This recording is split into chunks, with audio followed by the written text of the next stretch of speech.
single set from Squid Game in real life. And whichever one of these 456 people survives the longest wins 456 grand.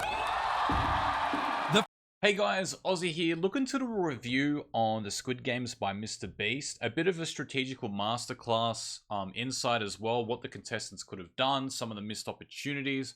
Obviously, some of the biggest flaws that some of the players had were in the later games, so Glass Bridge and also the musical chair session. But we'll walk through this video as the stages they've gone through, and I've picked this video because one, huge fan of Squid Games, would love to personally participate in something like this myself. Obviously, not the death match version of the Squid Games you saw on Netflix, but something a little bit more laid back like this where there's like a grand prize. And while a lot of it can come down to luck, there's also a lot of the challenges that I think if you apply a little bit of skill, it will favor you in a lot of ways. Following from the stages that they went through in the Squid Game, obviously we've got red light, green light. Now, originally the intention with this, with all the contestants, was to have an arm device that would monitor your motion, and if it detected that you were moving while it was red light, you were going to be automatically out. But after they'd connected all the devices to the Wi-Fi console and the routers and everything else, having so many devices linked up, it didn't work, and they had to scrap the first day of shooting because of the troubleshooting issues. So they ended up recruiting more people, as you could see in that last shot just before, recruiting more people to monitor the castmates all the way around the arena and throughout the arena, and manually pick them out to be eliminated. Now, the thing with that is that there's always going to be human error. You can always get away with a few little things as well, because you're not always going to be under the an eagle eye from every single person. There's obviously way more contestants than there are staff members watching. One of the first things I noticed that I thought the contestants did really well was that they had their hands in their pockets. Now, first thought would be that doesn't sound like a really great idea, but the reality is a lot of these clothing items would have been given to them as they arrived, and it wouldn't have been suited towards their body shape. So you've got a lot of loose fabric, and so tucking your hands in would have helped significantly to ensure that when you did stop, you don't have, loose items flaring or giving one of the guys scrutinizing you a way to get you out, because it's very easy, especially if you've got motion in running, that when you stop it would flick up, and you could see that. So over here. Yeah, as you can see, quite a few people got across. I expected way more. I think there was only 200 and something that got across, so there was over 200 people who were eliminated in the first stage. Now, the thing for me is, I feel like the contestants, and I know this for a fact, the contestants knew well in advance that they were going to participate on the show. There were some who won tickets via merch, others were reached out for various other reasons. And there's ways to prepare for these types of things, practicing. And I know it sounds really foolish, you hanging out in your backyard and maybe a sibling or a friend saying red light, green light, and you going and back and forth.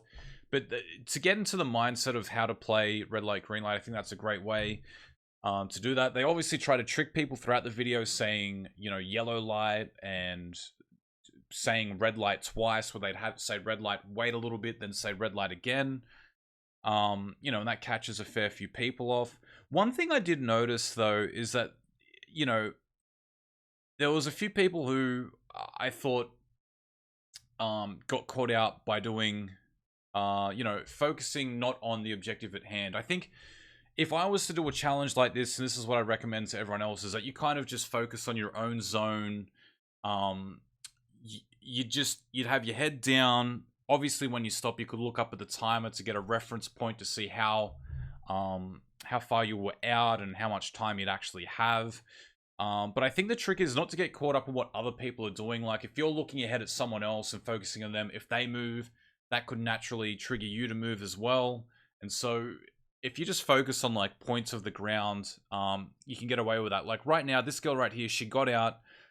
As you could see, it looked like she got a little bit distracted. She was looking at MrBeast, who was over here, and she kept going. And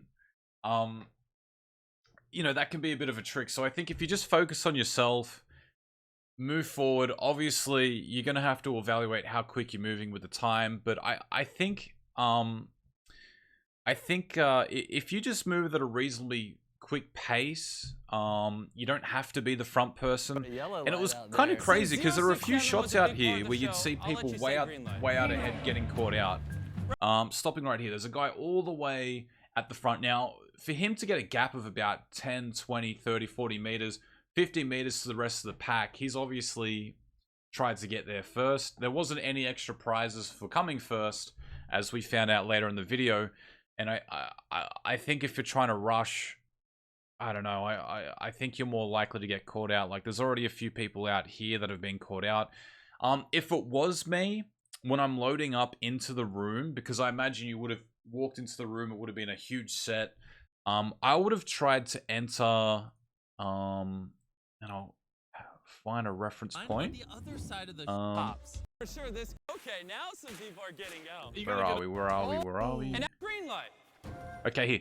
So, first of all, as you load into the set, I don't think they would have come through the back doors. Maybe they did. They could have come through the front. Maybe they actually came through the back. I think I'd be trying to get within these regions here.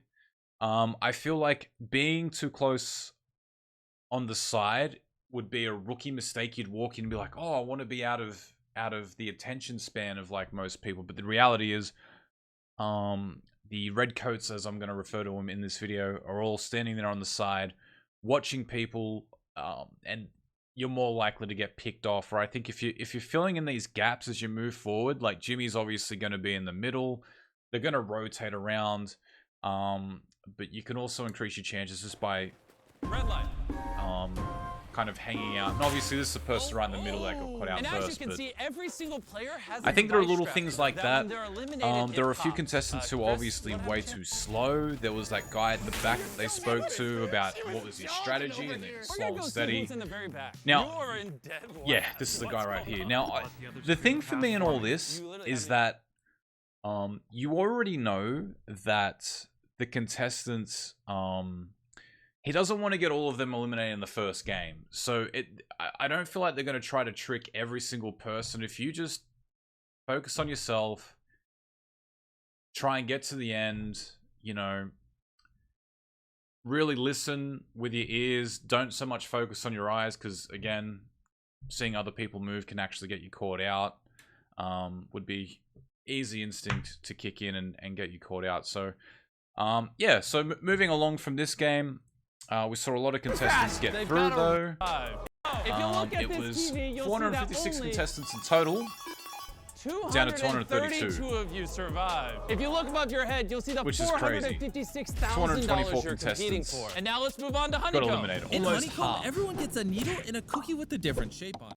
Now, with this one, let's be honest. I don't think a lot of Yanks, Americans, Australians, a lot of westernized countries out there, most places in the world, in fact, would have played this game as a kid. It seemed to be a very specific Korean-orientated game. Now, you can't choose, unlike the TV show, you can't choose which one you were going to get. You just had a bit of a luck of the draw. If it was me, honestly, I'd try to avoid the edges, because I think from a TV production point of view, the wow factor of like the highest, I guess, the highest watch factor would be, oh my god, the umbrella, which is right at the end. So I'd try to pick one of the middle lanes, just trying to think that they'd get the loudest pop in the most difficult ones, which would be, I think, if, you know, going at the end, if they, you know, you just pick, in other words, you just pick the furthest left or the furthest right. Now, you don't know for sure, but that's one thing I would have done. The challenge is underway. The technique for this, look, I really would have hoped that some of these guys, knowing that they were going on, had decided to pretty much, you know, cooked a little bit, you know, and baked, or got a friend who knew how to bake and try to do this at home. I do understand that these biscuits were extremely crumbly, and so even dropping it would have cracked them, which makes it even harder. There was a guy with a chest cam who said all he did was open it up and it just opened up funny and it broke. So you've really got to be quite careful with these. Obviously, a lot of different techniques were used. People were licking them. People were using, you know, in combination with the needle. We've got this guy who was able to get the lighter as a one-off. I don't know if that would have helped too much. I know that it did in the movie, but I think when you've got the time rushing against you, there's probably a lot of things going ahead. For something like this, I think genuine practice at home, even with cookies, you know, just trying to join dots between different biscuits that you've got, not necessarily with an outline if you can't bake, would have given you a better feel for this. Would have been a difficult challenge, I think, out of all of them, to be honest. 3, 2, 1, So, time is up. You did it? Crazy stat is one of the things that will point out per one of the paper reviews that only 4 people with Umbrella got through, which is crazy. 42 of you survived Honeycomb. And if you leave in the next 5 minutes, I'll give you $4,000. Let's weed out some of the weak people. The reason why look, everyone's individual circumstances are different, but the fact that there were so many people who decided to walk out with $4 grand is kind of mind-boggling to me. You know, at that time, you know, there would have been less than 200 people. Your chances ever in life of getting a 1 in 200 shot to win, you know, life-changing money, there it is. It's 142 people per the top.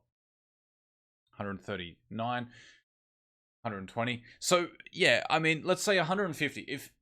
If you're playing a game for 500 grand, let's just round up to 500 grand, which is life-changing for a lot of people.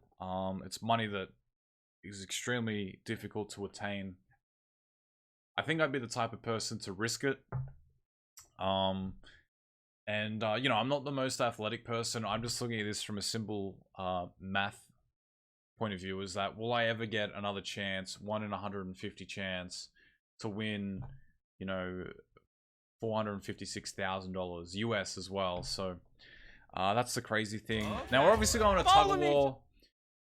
Clearly the strategy for this was to just get with the strongest people available to you in your vicinity. Now, I feel like in the big room, you've got to be really proactive and ensuring you jump on a team you want, and that would mean just like looking around the room, pointing out, and just immediately beelining it to the strongest people, because they've already started to form that pack. I imagine you just want to get in there, be a number for them.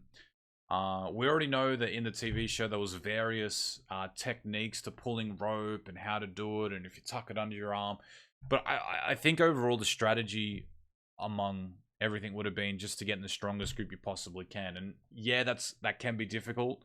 You just got to be bouncing from whichever group would take you, and hopefully you just get in a group that's got a lot of muscle. But you've got to be proactive, I reckon. And the other thing is, you know in advance, again, of this show, that this challenge is probably going to be in there, following the same TV show. So you should have already had an idea in your head that I've got to connect with these people in advance, or I've got to hover around them in the bigger room to ensure I can connect with them straight away. You know, there's got to be some initial build up. But yeah, unfortunately, this is a very brawn challenge. But yeah, I think that's what I would have done to kind of favor myself in order to get through. The next one's marbles.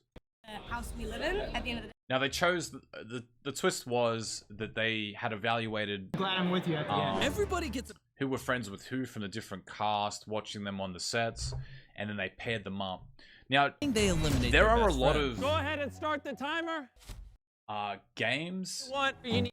in marbles that you can do that are down to luck, but there's also a handful of skillful games that if you could I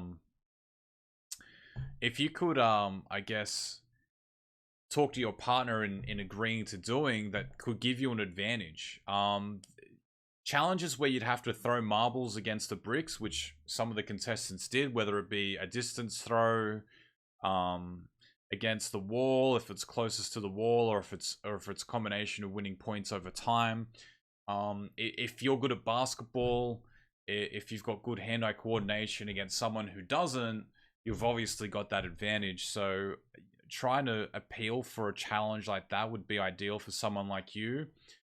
Going for something like this where it's down to a coin flip, or how many marbles do I have in my hand, and you're playing for all the marbles in one go, doesn't make much sense. Some of the other players opted for odds and evens. Squid Game. Odd. Even? Odd or even? Even on So traditionally, odd and even, and just so you know at home, odd and even is where one player will hold an odd or even amount of marbles in their hand. If the opponent picks correctly, then upon revealing that, if it's the correct result, you win that. If you guess incorrectly, the opponent now gets to be the guesser of your marbles, or in some variations, the loser then has to, I guess, the person who said the marbles that you had, if they're wrong, then they'd have to hand that over if they're incorrect. But most variations, at least in Australia, you get to be the guesser, and if you guess wrong, then you're on the defending end, where you have to then pull the marbles out. The strategy with this one is quite simple, is that if you're the person hiding the marble, you only ever do 1 or 2 marbles at a time, because that's odd or even. For example, you'd never decide to do 5 marbles, because if they did guess odd, you're handing over 5 marbles. If you only had 1 marble in your hand and they guessed right, you only hand over 1. Whereas as evens, you only put max 2 in your hand. Bit of a cheesy strat. That's what I'd be doing if I had to play that game. But I'd be avoiding anything that's like 50-50 coin flip chance. Odd or even? Yeah, and I can see there's some different variations with both players. Right, if you get the middle one right there, that's 1 point. A variation of different marbles in their hands. I wasn't quite sure what they were doing, but there's, again, worldwide, there's probably different ways that people play the game. But yeah, throwing marbles against the wall would be ideal, I reckon. If you had, good hand-eye coordination, you could practice at home. That would just take a lot of pressure off you as well. And that's kind of like how I do it. The next game is where you got to flip the 2 paper. Now, there's a lot of tutorials on the internet how to do this correctly. There's also a lot of ones where the technique is incorrect as well. I'm just going to play this quick video to kind of illustrate what the correct technique is, because this is a very slow amount of video. Okay, you see right there, when you throw one of your ddakji squares, the aim is to get the largest amount of surface area to hit the largest amount of surface area at the same time, and physics would then pop both of them up as a bit of a reaction, Newton's laws. If you do different techniques, you're kind of putting yourself at a disadvantage. One technique that I would see a lot is that they try to, and I saw this on a YouTube video where this guy was like hustling people in the street.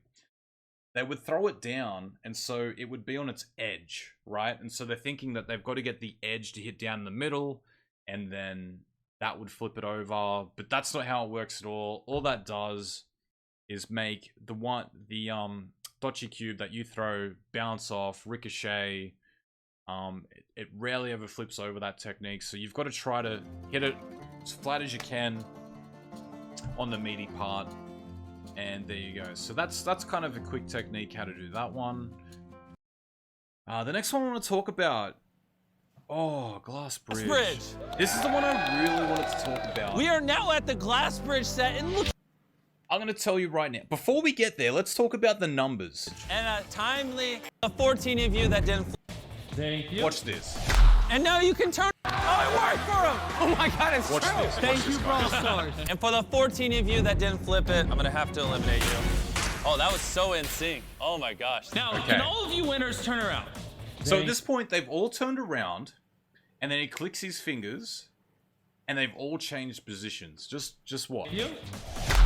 Okay, he claps, and they've changed positions. And now you can turn around again. We just filled the room with 16 different mannequins. And here's the thing. They're actually in a random order. And the numbers on them are in Korean. And the number they get here is Okay. So the thing for me in this is that there would have been, because what I'm assuming here is that all the contestants had to face the wall, and then, you know, just after the ddakji challenge, and then they all walked out, and then the mannequins came in, and then they all re-entered the room. Actually, scrap that idea. Now that I've said that out loud, that sounds silly. I think that they were all facing the wall. I don't really understand how they move so much between the two clicks. You can see like 4, 5, 6, right?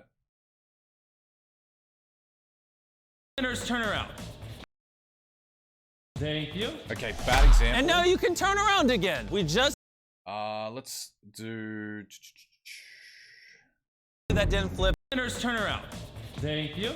Okay, 61 for example. He's all the way at the back.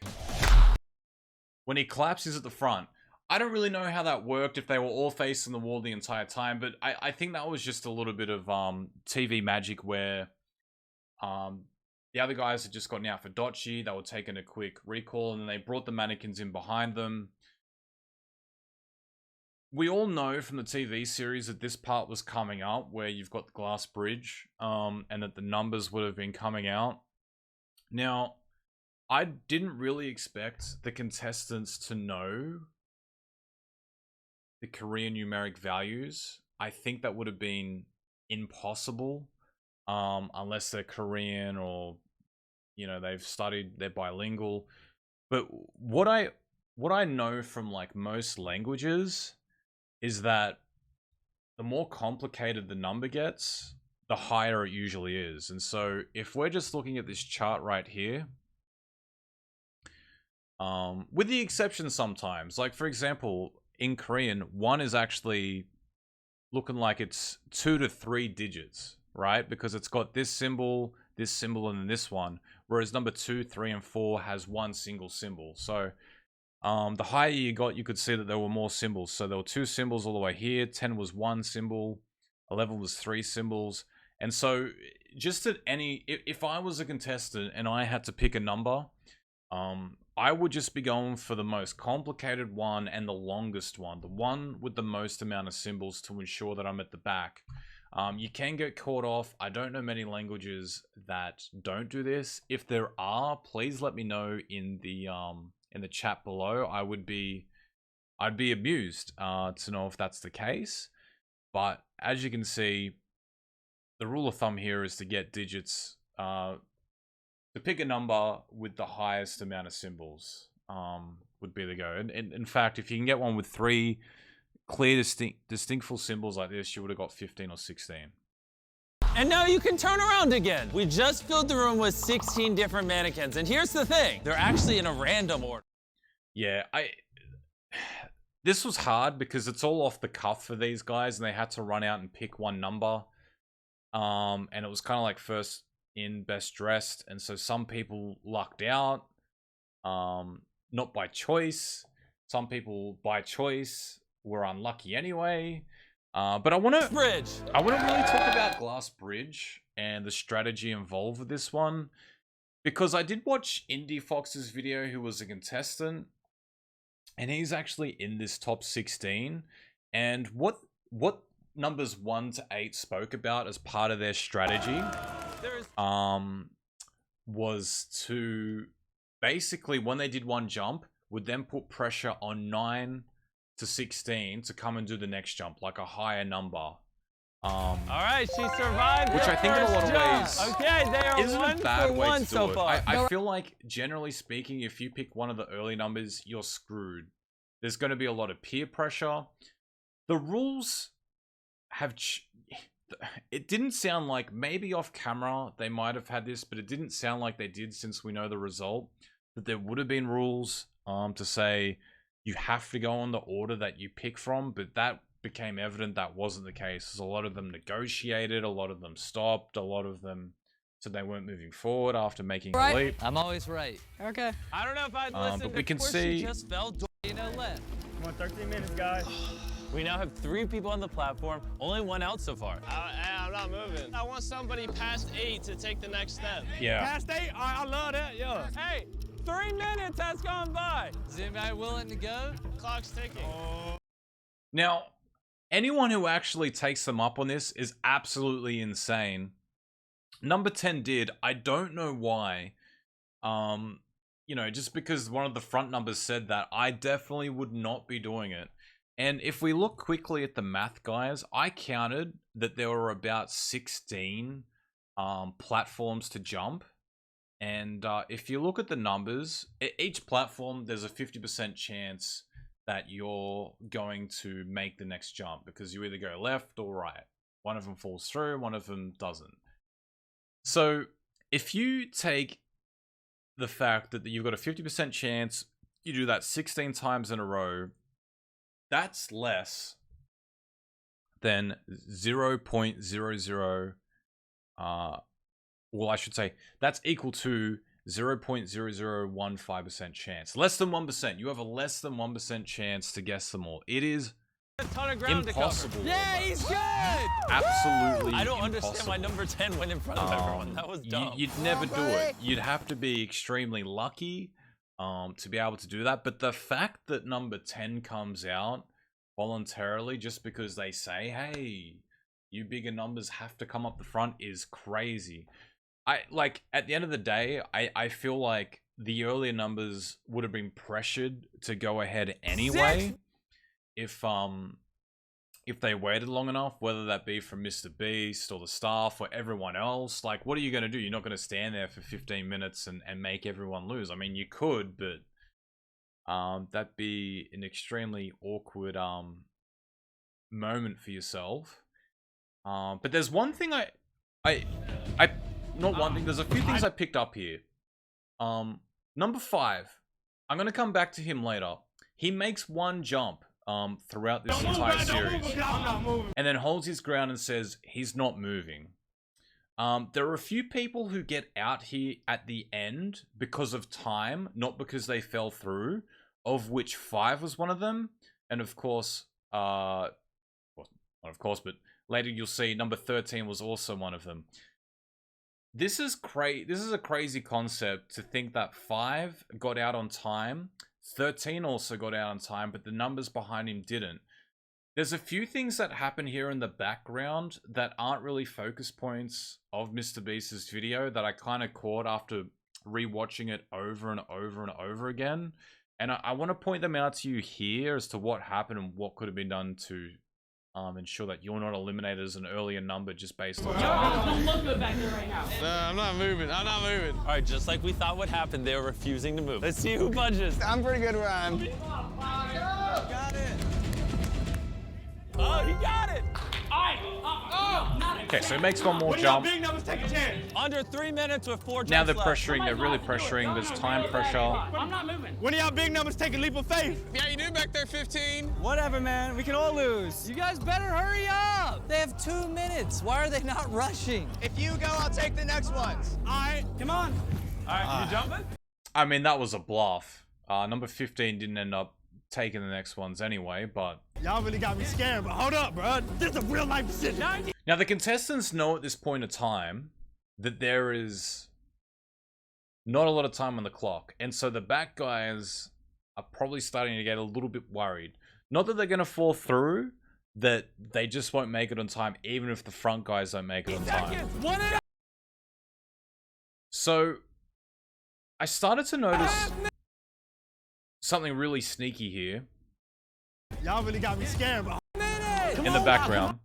Is that 1.5 minutes. number 16 over here has already bypassed number 13 and the numbers behind him, 14 and 15. So I don't know if that's because earlier in the challenge, the later numbers were happy for him to go earlier.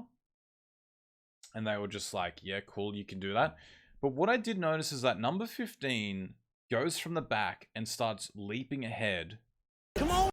As you can see, he leapfrogged from a later position, bypasses 13, now jumps onto 16's platform. Come on, 6! Jump! Jump! Jump! Oh, you passed!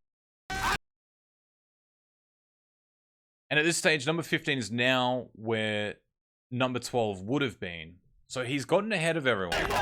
Now, is there actually an expectation that he's going to leapfrog and get ahead of everyone to jump and take a risk?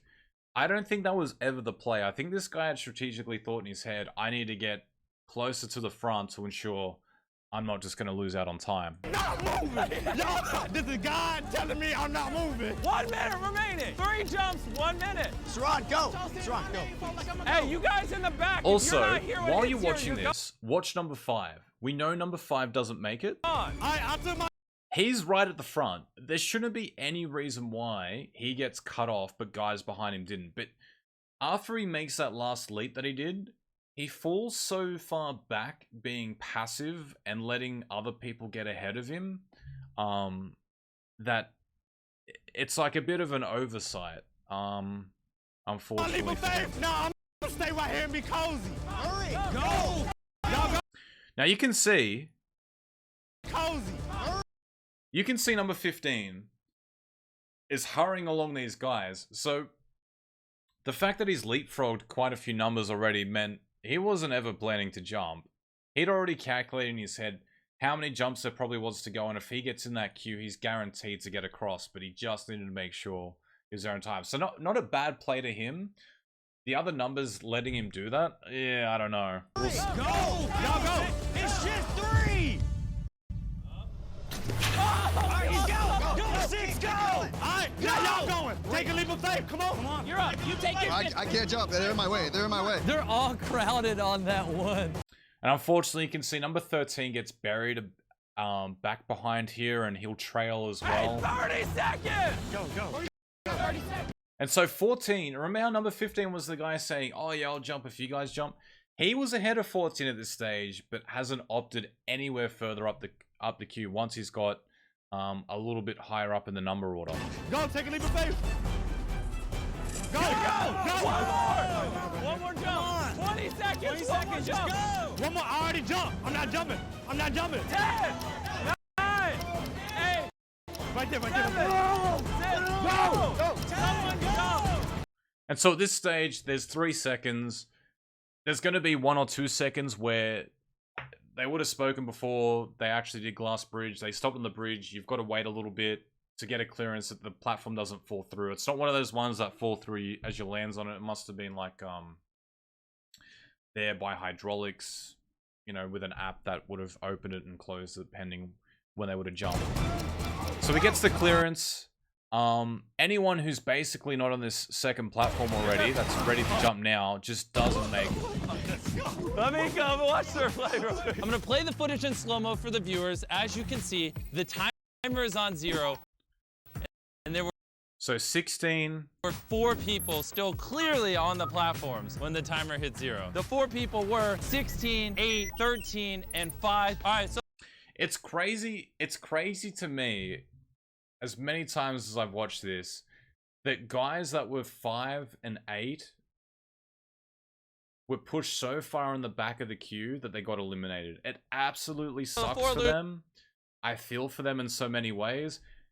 The reality is, I think in a challenge like this, you got to hold your ground, and if people are going to push ahead of you, you've got to like put yourself in an awkward position that they can't just jump across and get in front of you. I mean, after all, you've taken one of the front numbers. You've already done the leap of faith. If you are going to let people jump ahead of you to take that risk, you know, just make sure it's just that, you know, the numbers that you know are going to be jumping essentially. But basically that was the survival of the fittest. And you know, to the guys that got from the back at the front early enough and in front of 5 and 8, you know, fair play to them. It's a bit of a dog-eat-dog world. Everyone's kind of doing their own thing and fending for their own position. And look, it sucks. I think in the heat of the moment, there were a few people who took advantage of that situation, read the play, and were able to, you know, put them in the position to get across. But I mean, it was chaotic to think that it all ended up on time anyway. They had 15 minutes. They were so slow getting across. One of the strats I would have done if I was one of the front numbers, I would have grinded everyone to a halt like that as well.